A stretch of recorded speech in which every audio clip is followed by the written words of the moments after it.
ಪಂಚಮಸಾಲಿ ಹೋರಾಟದಲ್ಲಿ ಲಾಠಿ ಚಾರ್ಜ್ ಖಂಡಿಸಿ ಅಥಣಿಯಲ್ಲಿ ಪಂಚಮಸಾಲಿಗರಿಂದ ರಸ್ತೆ ತಡೆದು ಪ್ರತಿಭಟನೆಯನ್ನ ನಡೆಸುತ್ತಿದ್ದಾರೆ. ಅಥಣಿ ಶಿವಯೋಗಿ ಸರ್ಕಲ್ನಲ್ಲಿ ಮಾನವ ಸರಪಳಿ ನಿರ್ಮಿಸಿ ಆಕ್ರೋಶವನ್ನ ವ್ಯಕ್ತಪಡಿಸಿದ್ದಾರೆ. ಅನೇಕ ಹೋರಾಟಗಳು ನಡೆದು ಬಂದಿರತಕ್ಕಂಥ ಇತಿಹಾಸ ಅಪ್ಪಗಳು ಪ್ರಾರಂಭದಲ್ಲಿ ಕೂಡಲ ಸಂಗಮ ಕ್ಷೇತ್ರದಿಂದ ಬೆಂಗಳೂರುವರೆಗೆ ರಾಷ್ಟ್ರೀಯ ಹೆದ್ದಾರಿಯಲ್ಲಿ ಅನೇಕ ಸರ್ಕಾರಗಳು ಮಾಡಿಕೊಂಡು ಬಂದಿರುವುದನ್ನು ನಾವು ಇಲ್ಲಿ ಗಮನಿಸಬೇಕಾಗುತ್ತೆ. ಬಂಧುಗಳು, ಮೃತ್ಯುಂಜಯ ಅಪ್ಪಗಳು ಕಾಲಡಿಗೆ ಮೂಲಕ ಮಾಡಿರೋ, ಅದಾದ ನಂತರ ರಾಷ್ಟ್ರೀಯ ಹೆದ್ದಾರಿಗಳಲ್ಲಿ ಲಿಂಗ ಪೂಜೆ ಮಾಡೋದ್ರ ಮೂಲಕ ನಿಮ್ಮಂತ ಒಂದು ಬೆಳಗಾವಿ ಜಿಲ್ಲೆಯ ಅಥಣಿ ಪಟ್ಟಣದ ಪಂಚಮಸಾಲಿ ಹೋರಾಟಕ್ಕೆ ಸಾಥ್ ನೀಡಿದ ಅಥಣಿ ಪಟ್ಟಣದ ನ್ಯಾಯವಾದಿಗಳು ಸರ್ಕಾರದ ವಿರುದ್ಧ ಧಿಕ್ಕಾರ ಕೂಗಿ ಪಂಚಮಸಾಲಿ ಸಮಾಜದವರು ಆಕ್ರೋಶವನ್ನ ವ್ಯಕ್ತಪಡಿಸುತ್ತಿದ್ದಾರೆ.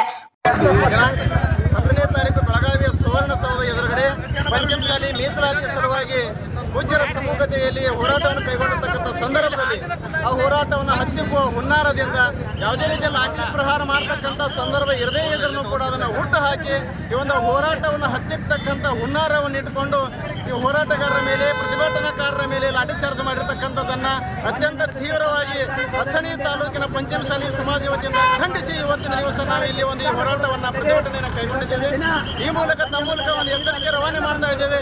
ನಮಗೆ ಸಿಗ್ತಕ್ಕಂಥ ಡಿಎ ಮೀಸಲಾತಿ ಸಿಗುವವರೆಗೆ ಯಾವತ್ತೂ ಕೂಡ ಪಂಚಮಸಾಲಿಗಳು ಸುಮ್ಮನೆ ಇರುವುದಿಲ್ಲ. ಕೂಡಲೇ ಎಫ್ಐಆರ್ ರದ್ದು ಮಾಡಬೇಕು, ಸರ್ಕಾರ ಕ್ಷಮೆ ಕೇಳುವಂತೆ ಒತ್ತಾಯಿಸ್ತಾ ಇದ್ದಾರೆ. Uday Hosmani, KMM Kannada news, Chikkodi.